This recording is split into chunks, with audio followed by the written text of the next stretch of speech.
Thank you, Mr. Ndama. I haven't heard a voice from the audience. I just want to check if you are not asleep. Good morning.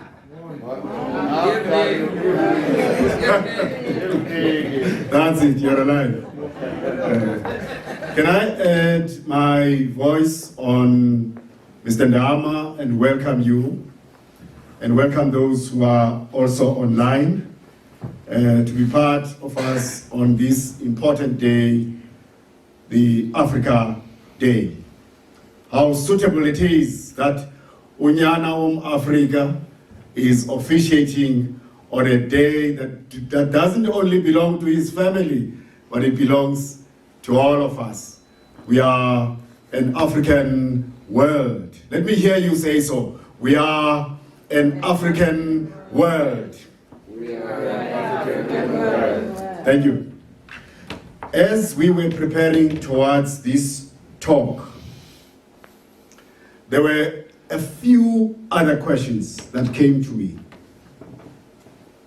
This is not about the theme, but this is about questions that are of immediate concern to me and to us who have organized this event.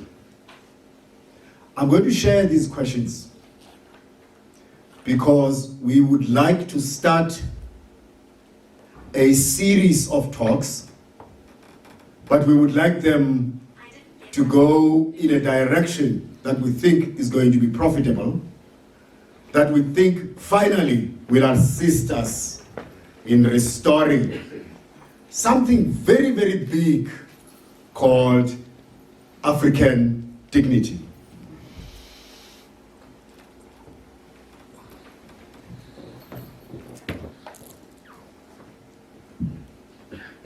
But then how do we go about this? How do we put in action what I now call the art of thinking together? We live in times where people think of themselves as the stars or as gurus over any subject. So people do not have the patience to learn from other people. Developing ideas with others and engaging in subsequent actions has become a mountain that is hard to climb.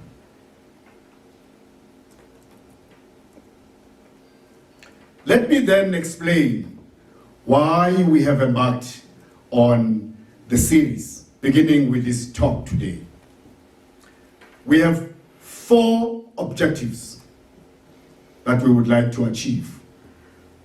The first objective is we want to make a contribution in the genuine efforts of freeing the black mind.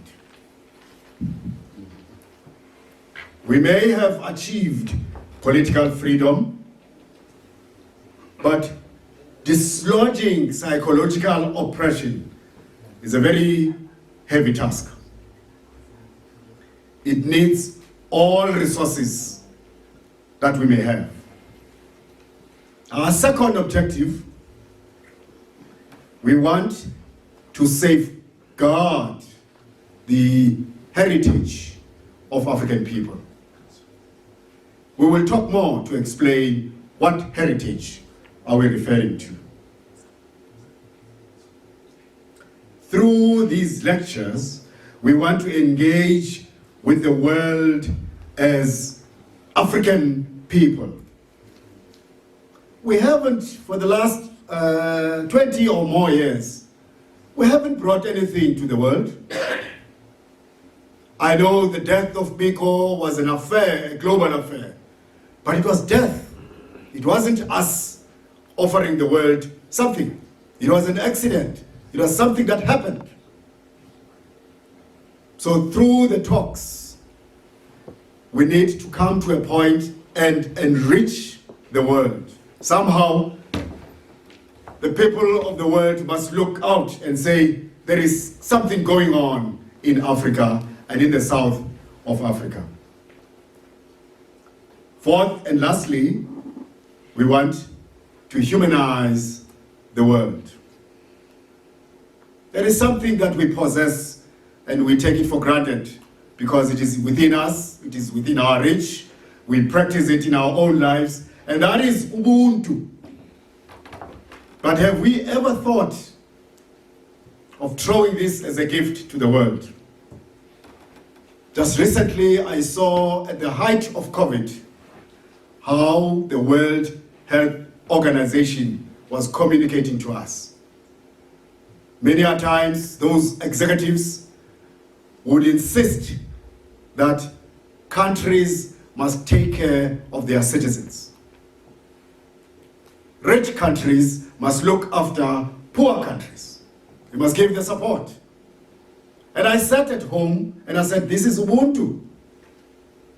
But unfortunately, it is not us. We have no hand in the mind of those men and women who have been taking care of us within that organization, World Health Organization. So it is time that we consciously give out this morality that has been evolved by African people. The last objective refers to the need to situate this and future talks within African humanism, a philosophy that holds in attention the importance of social relationships, African allegiances, and protection of human life. We are interested at the spiritual dimension and not at senseless intellectualization. How do we prevent senseless intellectualizing?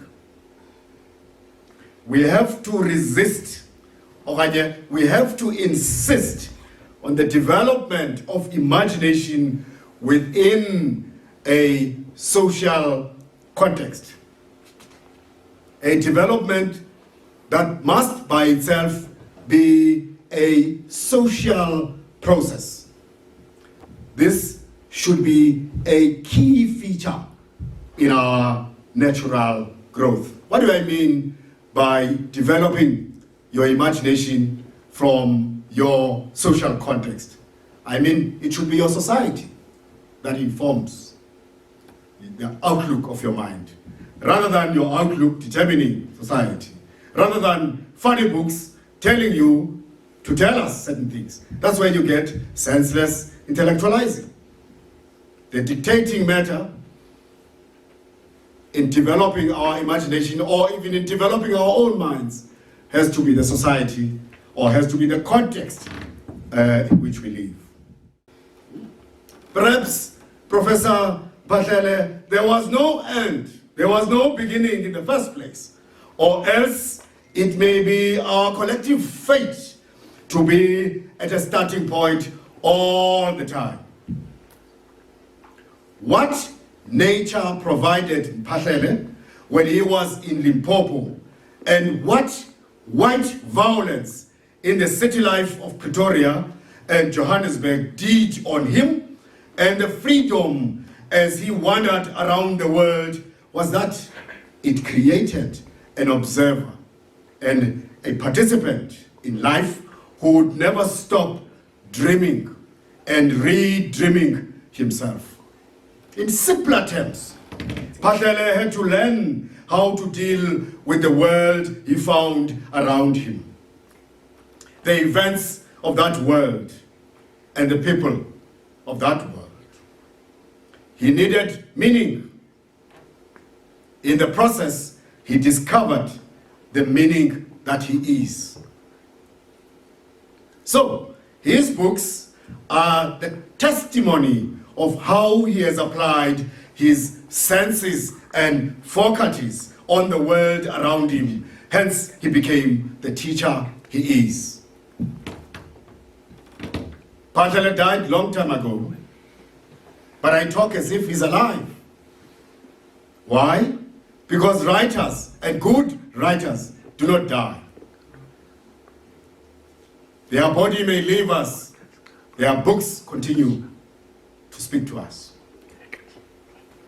We are talking about reading to educate our imagination.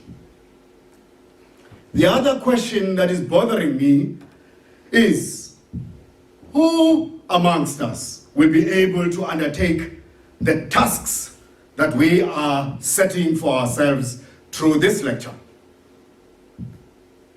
Or put differently, what kind of skills and attitude does one need in order to be equal to the task?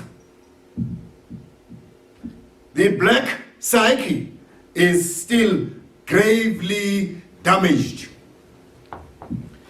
Prof. Phahlele, in his volume of essays, talks about a disinherited imagination.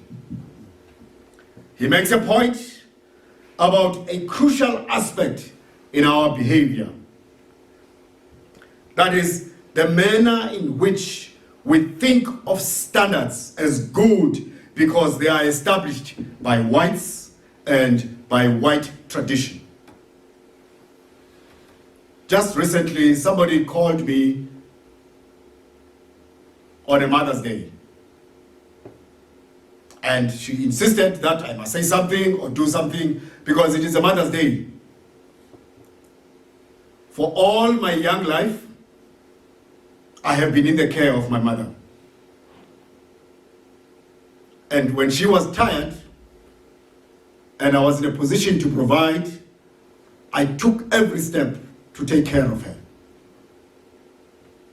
Both of us, myself and my mother, belong to the lowest class available in this country. We have no life of amenities.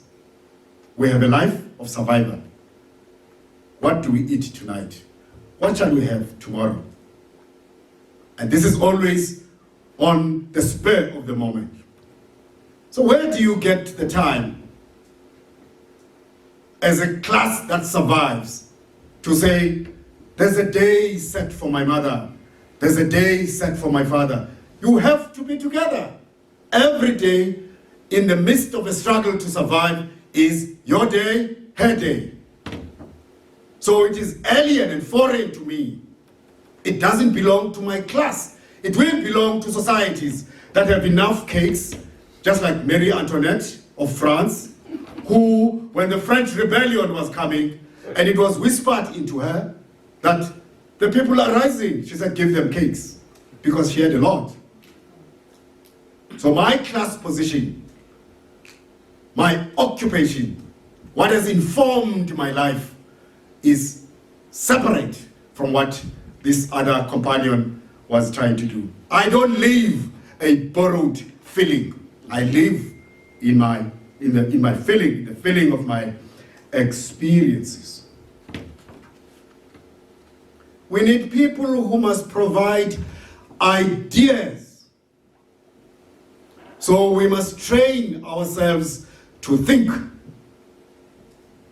Why do we need ideas? We need ideas to refine what we feel, to inform our growth and put that growth in the right direction. Have you ever been in a situation where you walk in and people look at you and you have a feeling in your body, whether good or bad, but you have no language to express that feeling? Feelings have thoughts. And so when we are in the business of creating ideas, we will be empowering ourselves in understanding our own feelings, in understanding the thoughts in our feelings. And also that will grow our minds and our growth will find a particular direction. So the M-Afrika Research Institute sees itself in the center of such intellectual enterprise. We are also worried about the extent of self-hate that has deepened itself within the black psyche. To this day, we, the black people, hate ourselves so intensely.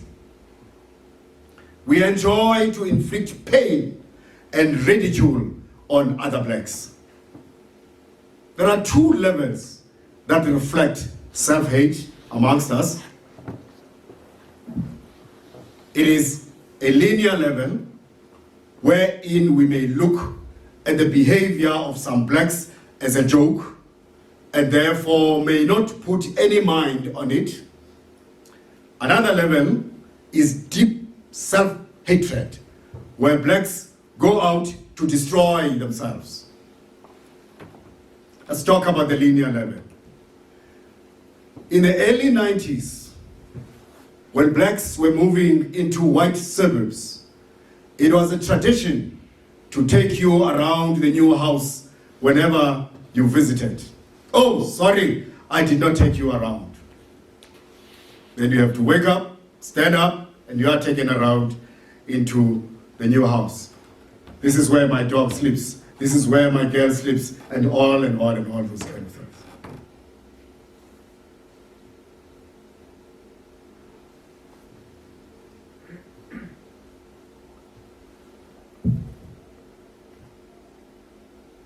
I don't remember any sermon, Father Matigane, that preached that it is civil and pure to take your visitors around your new home, especially a home that is in the area you have never dreamt to live in. But it was happening because the perceived new social context was now the new definer. The suburbs, sort of, were whispering in our ears, "Don't look at me," as that former dirty black who lived in an all-purpose, one-roomed dark hole. I am a different black. I am a white black. But the habit could not last. It fizzled out because the new white neighbors were not welcoming. The white black got so disappointed in being rejected by the people that he thought were his new equals. Unfortunately, our white blacks are still stuck with us today. It might sound laughable, but this is a dangerous state of mind. That person has to work on her identity thoroughly. Then there is this other level, the dangerous level, where black life becomes cheap. Let's go back. In the mid-1980s, black people were killing other black people. A tire would be hurled around your neck. Your body would be doused with petrol. You will be set alight, and like cannibals, people will sing and dance while you are burning in excruciating pain of death. This was the most extraordinary and blood-chilling self-hate and low self-esteem that this country has ever seen. It was a total disregard for human life. The last question has been about our children and grandchildren. Our children are at crossroads, ladies and gentlemen. There are two streams of consciousness. One appears as a mainstream, while the other is a minor stream. The Western consciousness, with its aggressive powers to manipulate the material world, stands versus African consciousness, a consciousness that has been bruised and bullied by the West to such a point that it has to assimilate and synthesize, not in its own terms, but in the terms of the dominating culture. We are burdened with synthesizing the West and synthesizing ourselves. This demands immense labor, mental and physical labor. But we cannot take any shortcuts in the job of restoring African dignity. For too long, we have been socialized to view ourselves as inferior and incomplete. And we tended to believe in this idea. Hence, we have been discriminating each other, using all insults that whites had been using on all blacks. We must hold intelligent conversations with our children. We need not wait on them to ask intelligent questions. We should initiate these ourselves. In order to prepare ourselves for that job, we must jack ourselves up with all the trends that there are out there. The growth of the mind of our children cannot be left to white teachers. We are the ones who master the intricacies of their world, the African world. We have not spoken about the three important freedoms that are crucial for our growth and why the environment for such freedoms should be nurtured. These freedoms are the freedom to think, the freedom to inquire, and the freedom to express well thought and well researched ideas.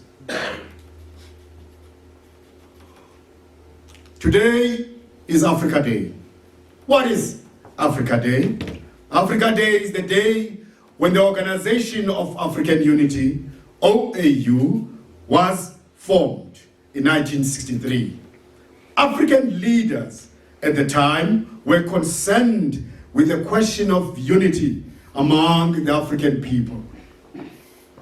These leaders had been schooled within the crucible of Pan-African conferences that started in 1900 under great global organizers such as Sylvester Williams and W.E.B. Du Bois. Those leaders were worried that as blacks, we were and we are still not in charge of anything that matters in global terms. With the coming in of the generation of leaders such as General Obasanjo of Nigeria, Thabo Mbeki of South Africa, Joaquim Chissano of Mozambique, the OAU was reconstituted as the African Union to be the center of programs for African advancement. So May 25th is a day that belongs to the calendar of struggle. It is a day for critical reflection. For our talk tonight, let us draw from the wisdoms of three major figures, thinkers who have been guiding the black world over the years, teachers whose committed efforts aimed at illuminating our minds have never ceased to work even beyond the grave. In his book, God of the Oppressed, Reverend James Cone explains the meaning of truth and commitment of living in the truth in these words. This is what he says. Our survival and liberation depends upon our recognition of the truth. And, okay, let's start again. Our survival and liberation depends upon our recognition of the truth when it is spoken and lived by the people. If we cannot recognize the truth, then it cannot liberate us from untruth. To know the truth is to appropriate it, for it is not mainly reflection and theory. Truth is divine action entering into our lives and creating the human action of liberation. Truth enables us to dance and live in a rhythm of freedom in our lives as we struggle to be who we are. Therefore, to speak the truth, we blacks must set forth the authentic experience of our blackness. That's James Cone. He refers to the truth not merely for the need to express it. Instead, he refers to the truth as a basic requirement of life and a virtue to commit to. And once we fail to recognize the truth, we will fail to free ourselves from the lies. Truth must live with us, not only as an instrument of reflection, but as an act of divinity that propels us to strive to higher heights of human freedom. These words from an African-American brother who teaches us across the seas fit like hand and glove with the spirit of Mphahlele when he makes emphasis on the connection between history and black lives.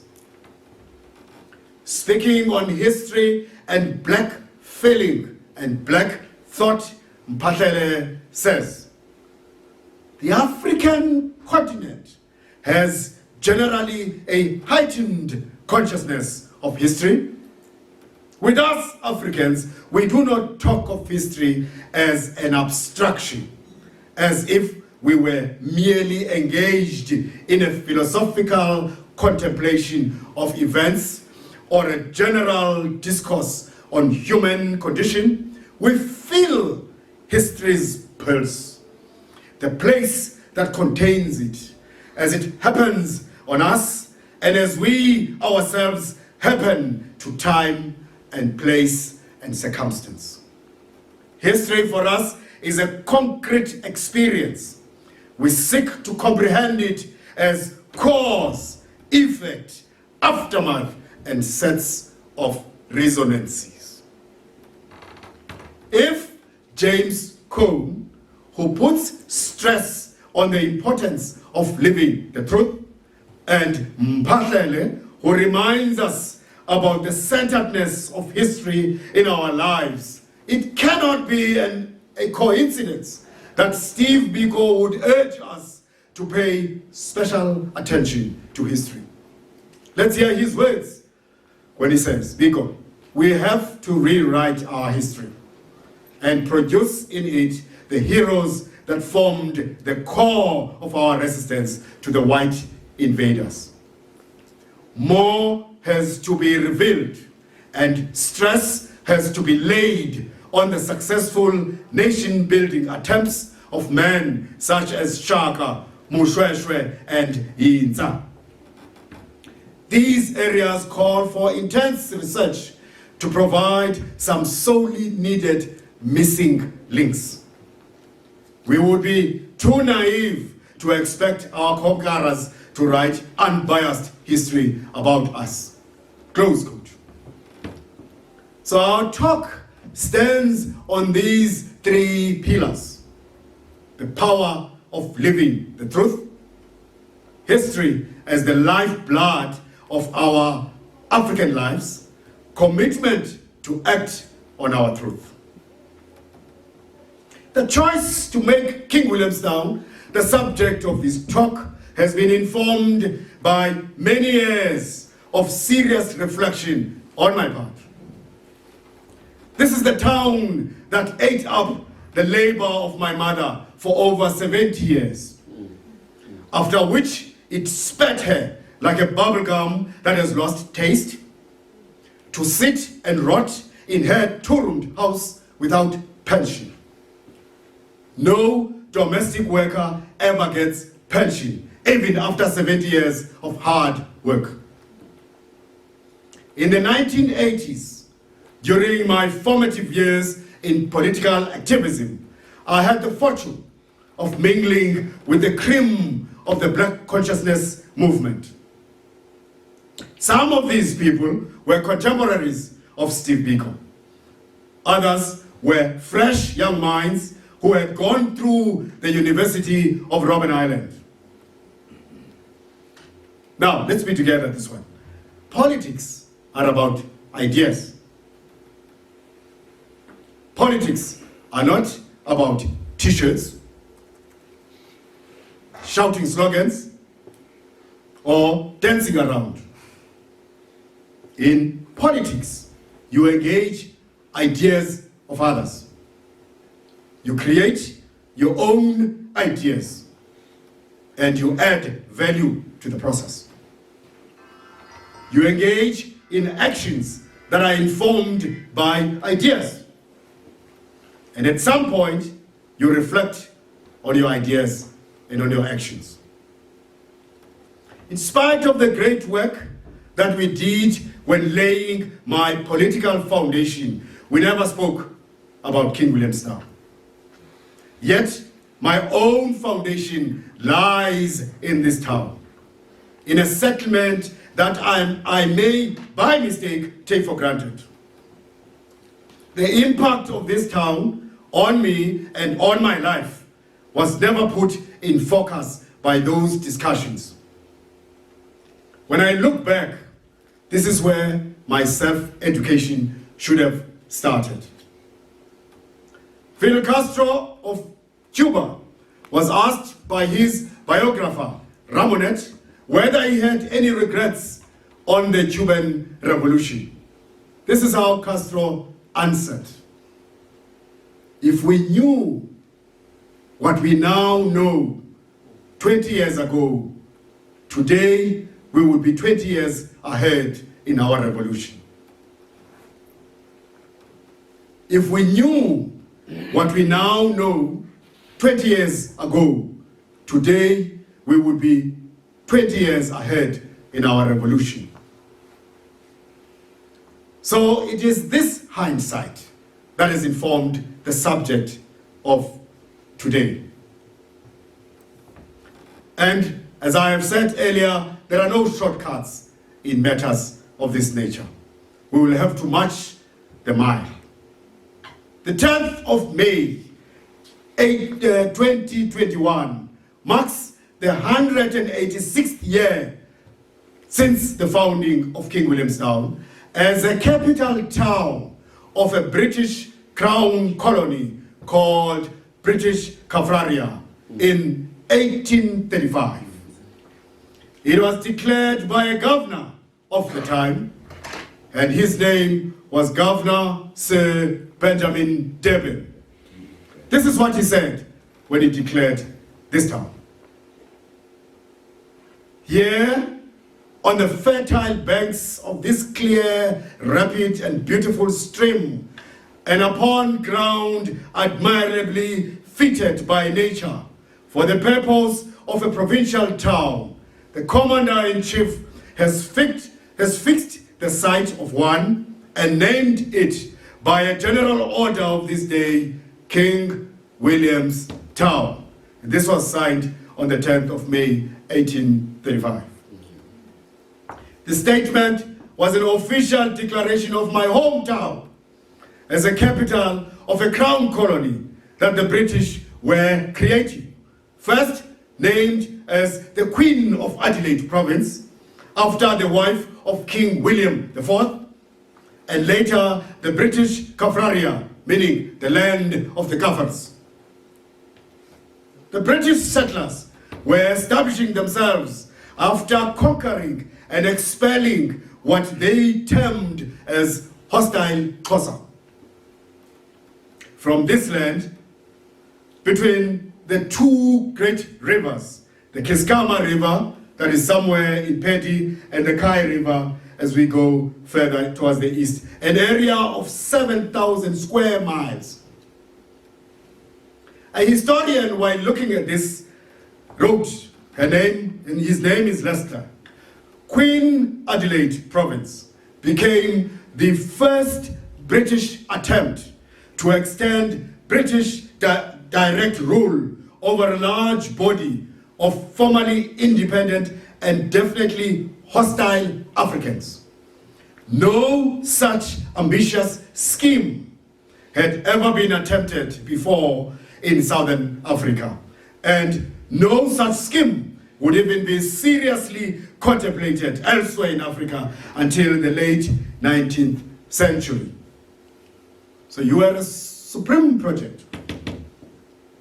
For all my conscious life in this town, living in my two-roomed, ceilingless and concrete-floored home at the end of the flight of stairs, interchanging this permanent enclosure with the tiny one-windowed servants' quarters in white households wherever my mother worked, I had never rested seeing all the traces of brute colonialism and its sticking breath, white racism. Even after so many years, the experience of oppression and its companion, the extraction of the labor and sweat of my people, history has never ceased to haunt me, demanding my attention all the time. Has this not been caused by the restlessness of the spirits of my people who sought to defend my land against the concerted efforts of the invading race, the British? Or is it not the case of a repeat of a poetic line composed by Sonia Sanchez for Mphahlele after 20 years in exile, saying to him on the eve of his departure back home, your history demands your heartbeat. Even after the wars had passed, I remain a stranger in my own land, a stranger who is as devastated as he was when General Makoma was captured, convicted, and sent to the Robben Island prison. As I speak to you this moment, I am in no position to shape and reshape my environment so that my surrounding can speak to me as an African being. You are probably aware of a conference that was convened in Berlin in 1884.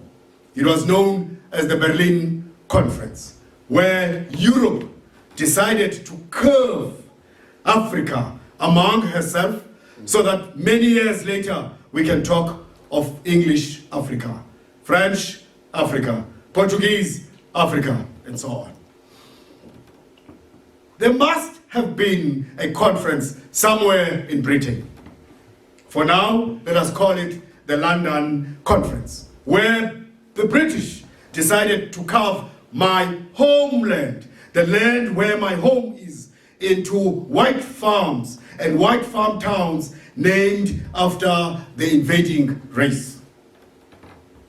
The Berlin Conference was convened in the middle of wars across Africa.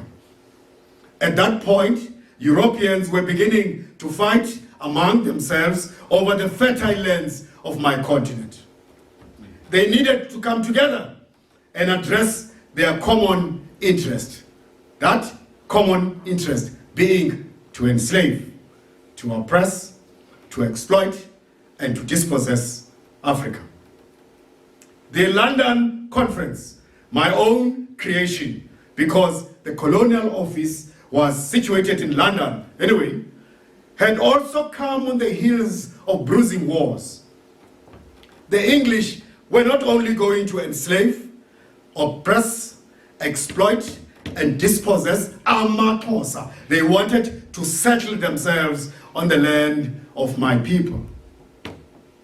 Listen to the logic of the British invaders, as reflected in the words spoken by their colonel, Harry Smith, when he explains their understanding when dispossessing Africans of their land.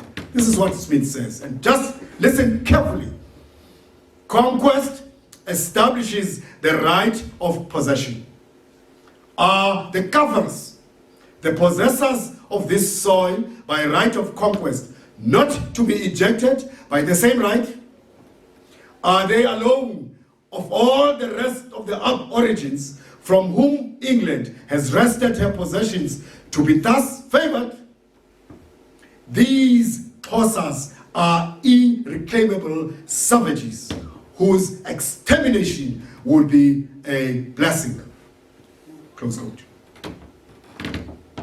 To demonstrate the extent of the resolve of the British in expropriating the lands of AmaXhosa, they built military installations, missionary stations, and European cultural institutions.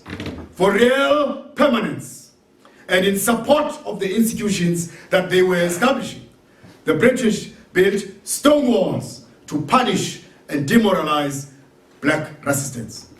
They built hospitals to kill the indigenous health systems.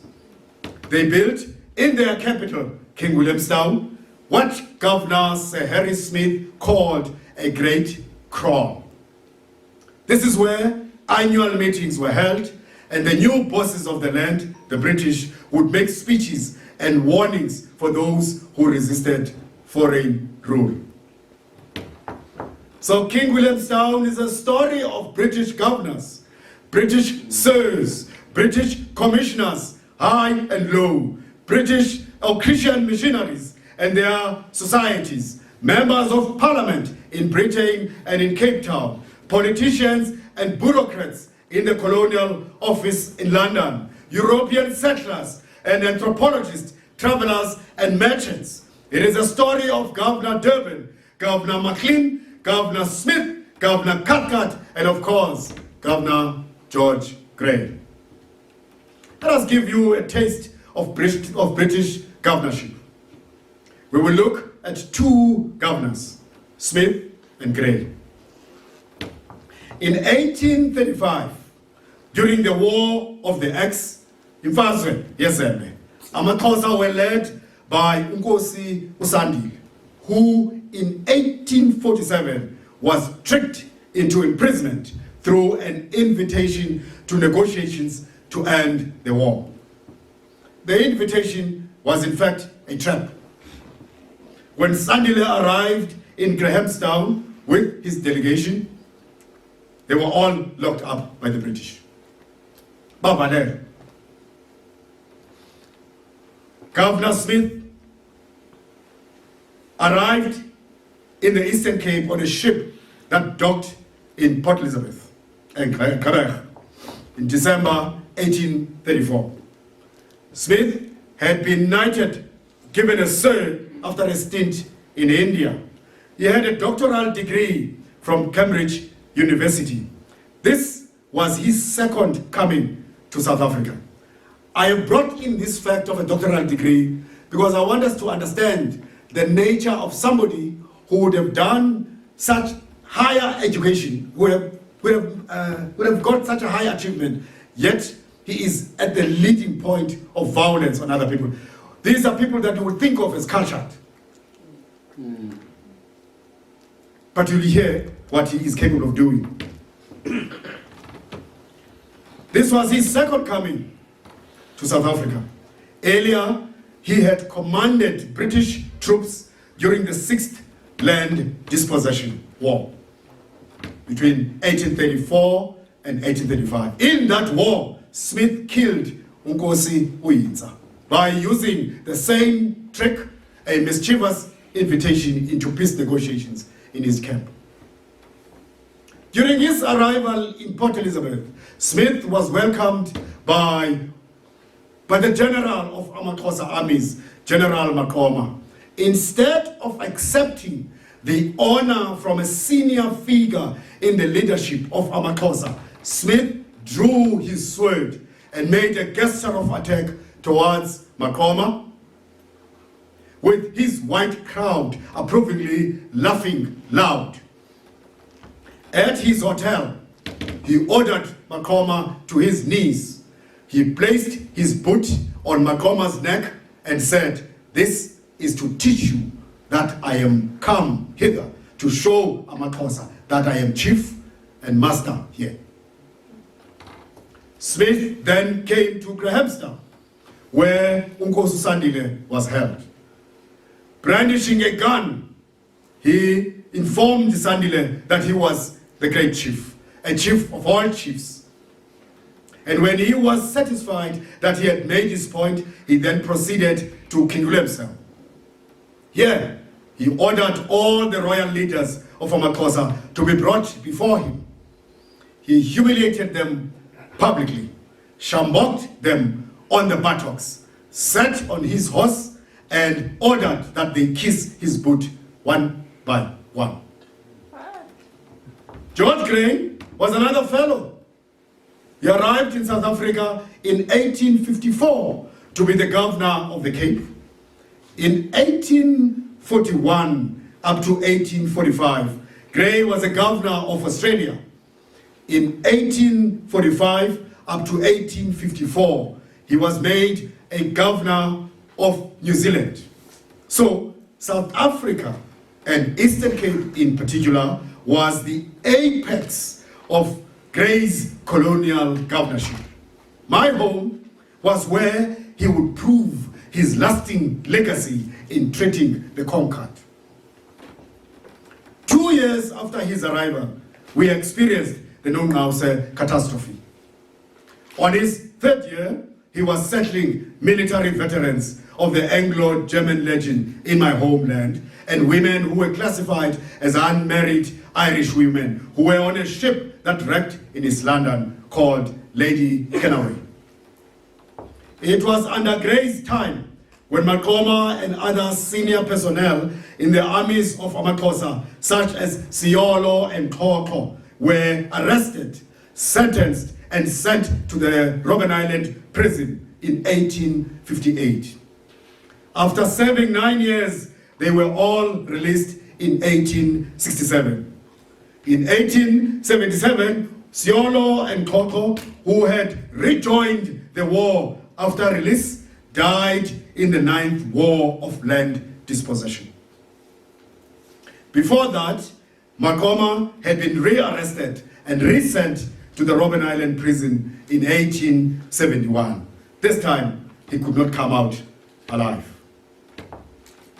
Grey earned a lot of praises for taking over our lands. Listen to Merivale, quoted from a book by Mostert entitled Frontiers. This is what he says: "We must remember that we have entrusted these affairs to a man of singular and proved ability in dealing with savage races." That is now you. If he succeeds in this experiment, we will have accomplished what none of his predecessors ever dreamt of. So the British were well prepared to conquer and own our lands. They started by imposing their identity on our landscape. They proclaimed the British Kaffraria. They named our territories Cambridge, Yorkshire, Middlesex, Lincoln, Province of Victoria, Beaufort, Albany, Somerset, Northumberland, Sussex. They established farm towns and called them Berlin, Frankfurt, Hanover, Stutterham, London, King Williamstown, Grahamstown, Queenstown, Adelaide, Alice, Hamburg. I can go on and on and on. These foreign markings are very important in understanding the British colonial imprint in this part of the world. The British territorial arrogance and its effect on those of us who were colonized, us blacks. Can I take some water?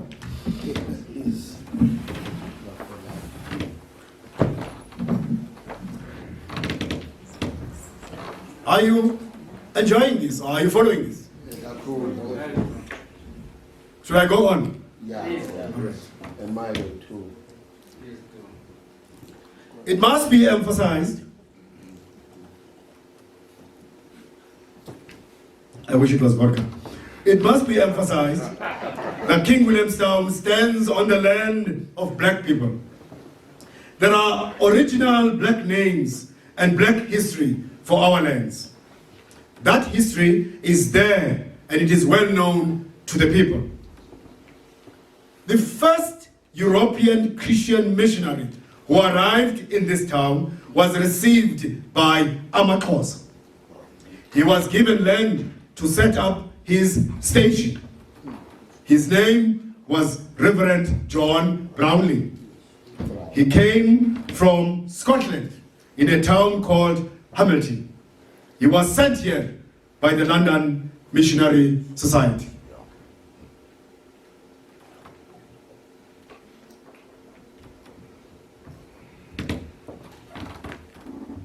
The history of the Brownlees is well engraved in this town. There is, of course, a church that is named in his memory. There are residential areas that are also named after him. What this memorialization has done, it has made us not to know the names of those blacks who were generous enough in allowing a Scottish man to settle among them. When you place a foreign memory in the place of the memory of the place, over time, the authentic memory will be forgotten. There were other Brownies in this area who held strategic positions in the colonial administration. There was a magistrate called William Thompson Brownlee, who was nicknamed Ubuso Bengwe, the face of the tiger. Well, it must have been his harshness when dealing with blacks who appeared before him that earned him such a horrible name.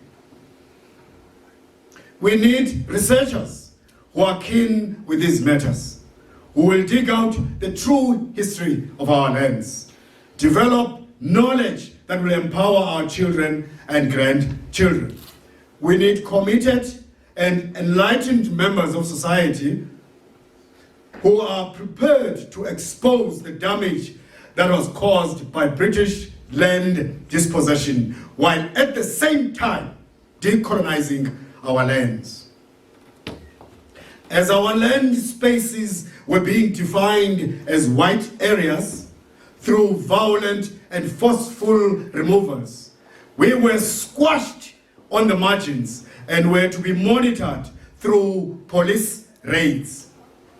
They created a physical distance that ensured that whites were not infected by the ditch and filth in our blackness. We were dumped on the other side of the tracks. It had to be clear to everyone who was superior and who was inferior. The history of foreign markings on our land is also important in understanding us, the children of the conquered race. Children who had to observe and are now questioning the disorder. We are products of the history of land dispossession. We are the natural heirs of this history, whether it is bitter or sweet. That is why we have to learn from our history. This history is about us and about our people and our land. In other words, it is our history and it is our mission. Once we take the wisdom of learning from our history, we will be empowering ourselves with means of assessing our potentials in the face of our current struggles. Depending on the capabilities that we possess, as we learn from history, we should be able to establish some sense of purpose on our part and an understanding of the possibilities of a meaningful existence. This reasonable expectation on our part of our future endeavors will of course be based on the honest judgment on our capabilities and possibilities. We shouldn't be lying about ourselves. We shouldn't say that we're capable of this, yet we are not. We will always rely, and it will always rely on the honesty in judging ourselves, our capabilities, and the possibilities that there are. Most crucial is our attitude to our past, our keenness towards our history. There are priceless wisdoms in our past.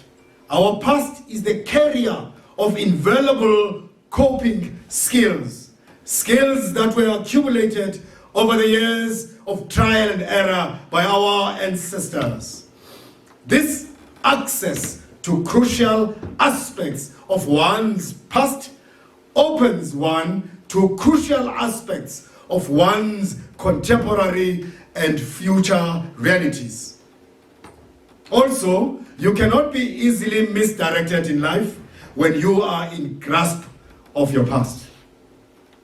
What is important here is to understand the importance of the sense of continuity and equally so the dangers of disconnection.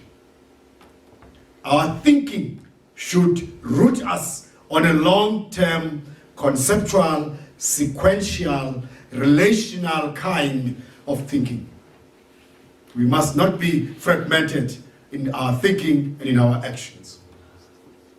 As we engage in our everyday struggles, such as the demolition of our sports facilities in favor of profit-making, we must put a detailed consideration of the reality of the now and the reality of the distant past and how these relate with the reality of our future. For example, the manner in which we lost our land to the British involved deceit and war. Today, the list that is left, such as the Victoria Grounds, a small ground that caters for all the communities around this town, is being lost through deliberate falsification of the mind. We need to be clear and emphatic that the building of a business empire is not the development of our people. It is simply what it is, business. They are making black people to believe that when a sports is taken away for a shopping center that should collect the welfare grants and make them rich is equal to making your life easy. Yes, it would be easy to walk about in a shopping mall if things were free. But to lose an aspect of your life, the history associated with that site where the world buried Biko, to agree that the whole cultural self be cut away in favor of somebody's profit, that is unacceptable. It should not happen. So the frame of our thinking must be armed with sufficient insight and foresight, because we have to be all the time in a position of power. And the freeing of the mind is the most powerful thing that we can do for ourselves. We live in hard times, ladies and gentlemen, times where resources for these kind of activities are hard to come by. In the presence of a government that pretends to be an institution of the people to enable their enhancement, it is not uncommon to be treated shamefully by even insignificant officials. Money can be an important resource, but it is not a major determinant whether these kind of activities will take place or not. It takes courage, vision, a sense of purpose, and of course, an unflagging stubbornness of will to do these things. These spineless, barely crawling stooges of the ANC government must enjoy their day while the sun shines for them. Anyway, Professor Mphahlele teaches us that a democratic government does not regard aspects of a people's civilization as priority in its business. In his words, Mphahlele says, it is not uncommon to go through democratic procedures to elect a parliament of fools, idiots, maroons in that order of ascendancy. Ladies and gentlemen, we have spoken about John James Cole, Eskia Mphahlele, and Steve Biko. Now we should end with Ben Okre. We are where we are at most because of our own doing. 1994 was, for us, the end of the road. We were wrong.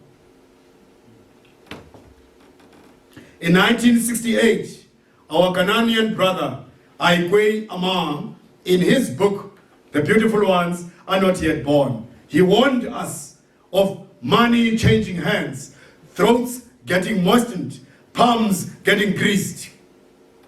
We did not listen. Because we are hard at hearing, we need Ben Okre in his book, Songs of Enchantment, to plead with us yet again, as he writes. We didn't see the 7 mountains ahead of us. We didn't see how they are always ahead, always calling us, always reminding us that there are more things to be done, dreams to be realized, joys to be rediscovered, promises made before birth to be fulfilled, beauty to be incarnated, and love embodied. We didn't notice how they hinted that nothing is ever finished, that struggles are never truly concluded, that sometimes we have to redream our lives, and that life can always be used to create more light. We didn't see the mountains ahead, and so we didn't sense the upheavals to come. Upheavals that were in fact already in our midst, waiting to burst into flames. We didn't see the chaos growing, and when its advancing waves found us, we were unprepared for its feverish narratives and wild manifestations. This is a story for all of us who never see the 7 mountains of our secret destiny, who never see that beyond the chaos there can always be a new sunlight. I'm about to leave you. Our theme was about the land taken by the British and now taken by the ANC government and its business crooks. Don Matera has a poem that speaks to this situation. The title of the poem is The Day They Came for our House. Don Matera used to live in Sophia Town. In 1962, he was old enough and he witnessed how they demolished his own home. So this poem takes us to that day in 1962. The sun stood still in the sullen wintry sky, a witness to the impending destruction. Armed with bulldozers, they came to do a job, nothing more, just hired killers. We gave way. There was nothing we could do. Although the bitterness stung in us, in the place we knew to be part of us, and in the earth around, we stood, slow, painfully slow, clumsy crushers crawled over the firm pillars into the rooms that held us and the roof that covered our heads. We stood. Dust clouded our vision. We held back our tears. It was over in minutes. Done. I am finished.